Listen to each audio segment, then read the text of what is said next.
Hello, and welcome to UDL in 15 minutes, where educators discuss their experiences with UDL. I'm Louie Lord Nelson, UDL author and leader. This episode is part of a special series about the Association of Educational Service Districts Inclusionary Practices Project, where 9 coordinators, one in each region of the state, work closely with 140 school leadership teams to implement UDL and improve and increase inclusionary practice. Today, I'm talking with Janelle Bersch, the implementation coach from the North Central Educational Service District, and Emily Wilgus, the preschool education program coordinator, along with Heidi Schroeder, the preschool instructional coach from Castle Rock Early Childhood Learning Center.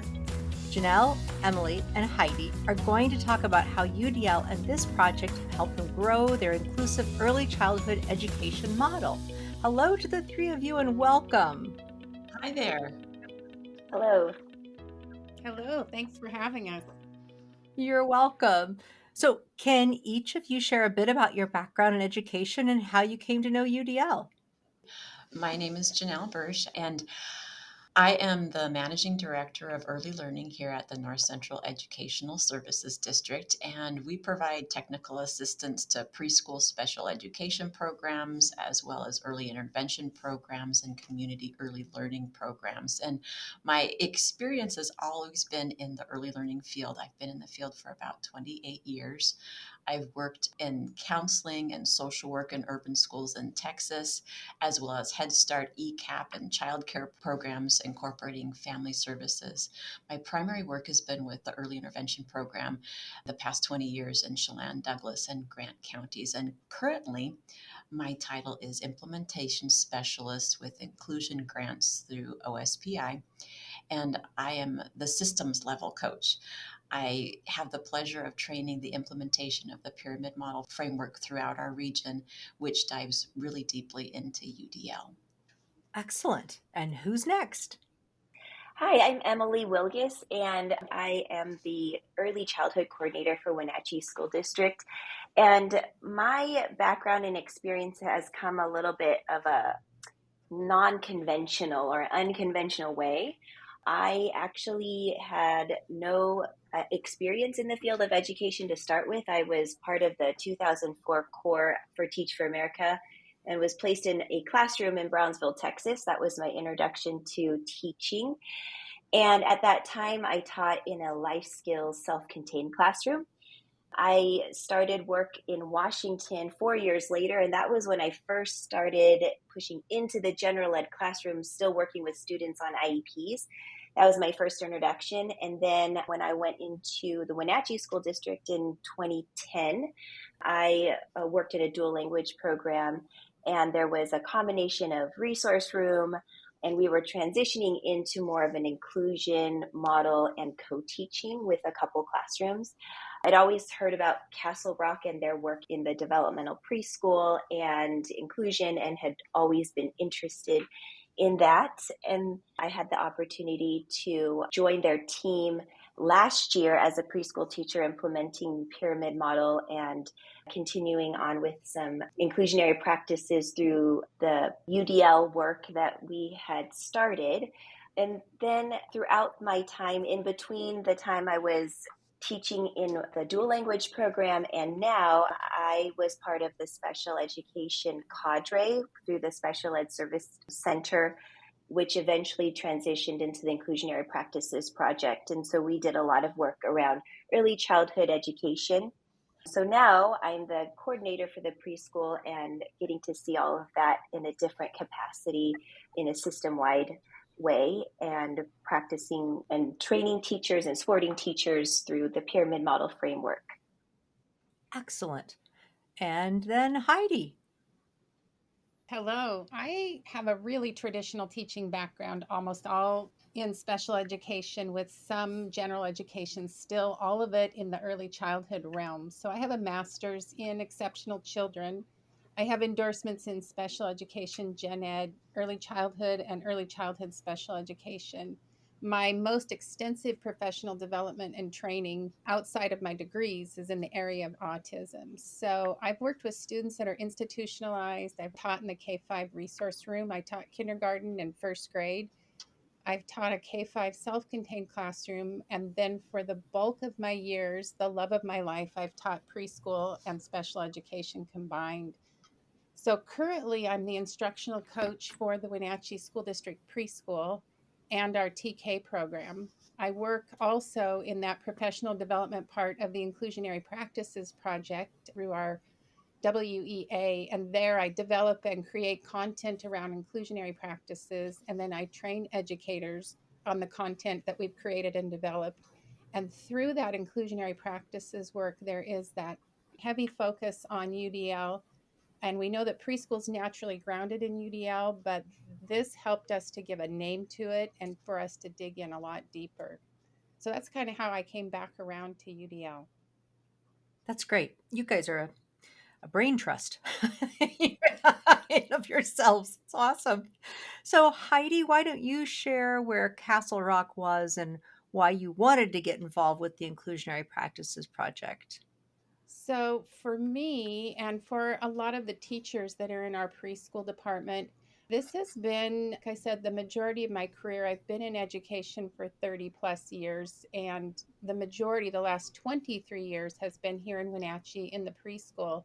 And 23 years ago, we knew we wanted full inclusion. We were unclear how to get to where we are now, but we wanted that full inclusion. So, we continued to make changes over time. Our changes were well thought out, they were intentional, they were creative, they were innovative. And so, through those changes that we've made some theoretical changes, and that our theoretical changes have transformed us from a system that was doing good work and even great work to a system that's doing the right work.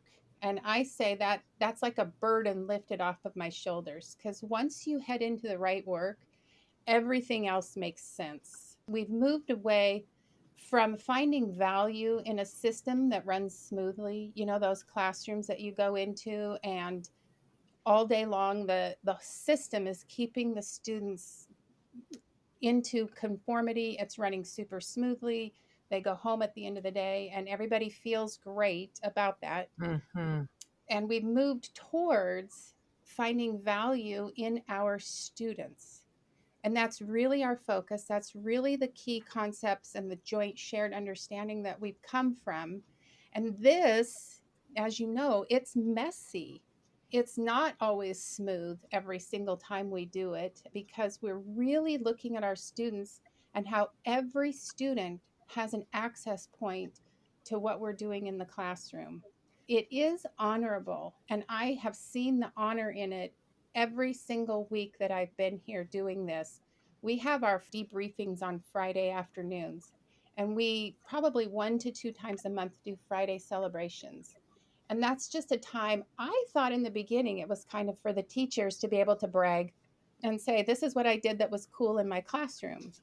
It's never been that. It has always been the teachers and the rest of the staff celebrating the students, celebrating what they've seen the students do in class, celebrating where they've seen the students come from and where they're going. And the beauty of that is the rest of us know those students now. And when we see them in the classrooms, we have that connection already built. We already are prepared. We know what those kiddos are about. It's super cool. Practically, we have moved from focusing on academics, a strong focus on academics, to focusing on the social emotional well-being of our students and our staff. We've moved from working in isolation, where teachers come in, they go in their classrooms, they teach for the day, and they come out at the end of the day and they go home, to working in a collaborative manner. We will collaborate any way we need to, because our focus is on the students. So that's collaborating with bus drivers, that's collaborating in our own teams, that's collaborating in the classrooms, that's collaborating on a vertical level, looking where the kids are going or where they've come from. It's any way we can work with other colleagues to figure out how we can assist our students to grow and make progress.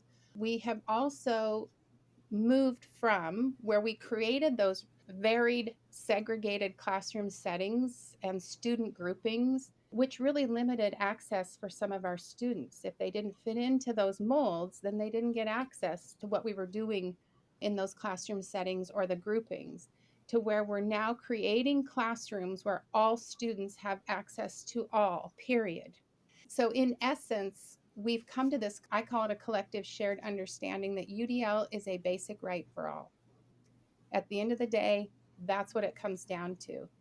And so through these changes and our new learnings, we needed a system that supported us, that supported where we've come from and where we want to go. And there's always growth, right? So we turn to IPP, or the Inclusionary Practices Project, because they're able to support us in this right work that we're doing, in this work that is, we know it's right, we know we're working in the right direction. And so they've been able to support us by being systematic, structured, supportive, and inclusive of us. We feel like we belong to and are connected to a greater understanding. So we have the capacity to pass that on to our students. Fabulous. That's wonderful. And I think there's going to be some definitely tweetable pieces in there as we're sharing this podcast. And just even from a system that runs smoothly to a focusing on, finding value in students. I mean, right there, just the heart of what you're talking about. It's so awesome. That's our Emily. That's the leader that we now have for preschool. Oh, that's awesome. Well, and we're just going to shift to Emily. So you had your focus on leaders, and how was that translated in the classrooms? So I love everything that Heidi said, because I think all of that actually has a huge impact on the student level as well. All of the history of how we came to where we are, as the leadership in how we play a part in all of this. I think our varied experiences definitely play a huge part in knowing historically, when we look back, what are the things that have worked well, what are the things that we wouldn't repeat, and what are the things we want to fine tune. So I think the three of us working together in this bigger picture, our varied experiences play a huge part in that.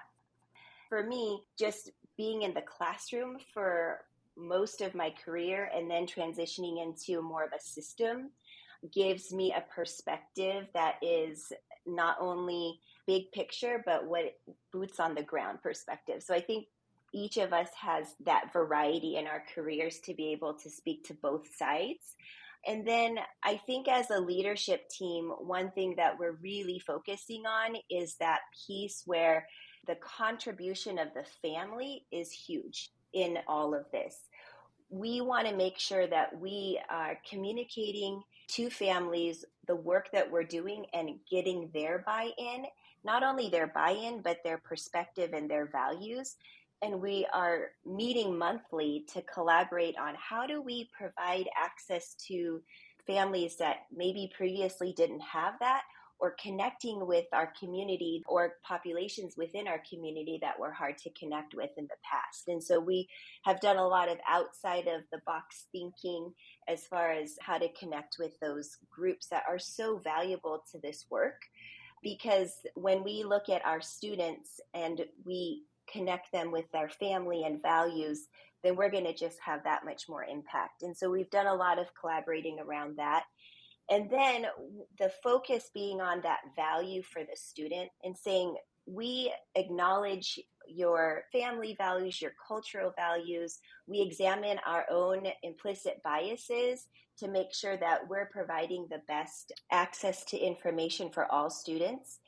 And then at another level, we want to make sure that our teachers are equipped with ongoing coaching and collaboration and staff support, actual human bodies to support the work, provide ways to have feedback and celebration.